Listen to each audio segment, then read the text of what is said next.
kapwa ko Pilipina dyan, may share ako sa inyo. And this is for girls only. If you are one of those babae na malakas magregla, tapos hindi nyo pa na-discover itong period underwear, you're missing out.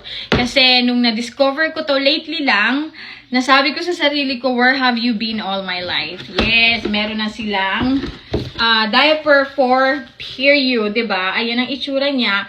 Alam nyo, grabe. Game changer talaga ito kasi malakas akong magregla. Tapos, nahirapan ako talaga maghanap ng napkin na talagang hindi ako matatagusan sa gabi.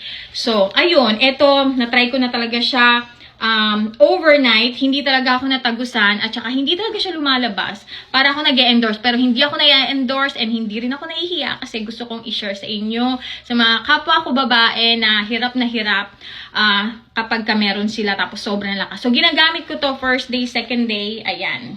Ayan siya, guys. Ayan ang itsura niya. Literal na diaper talaga siya. Pero for period. Tapos, ito yung aking brand na ginagamit.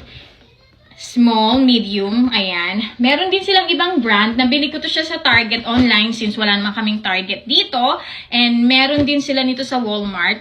Tapos yung ibang brand, meron din sila sa Amazon. Pero, yeah, itry nyo and let me know what you think about it. Bye!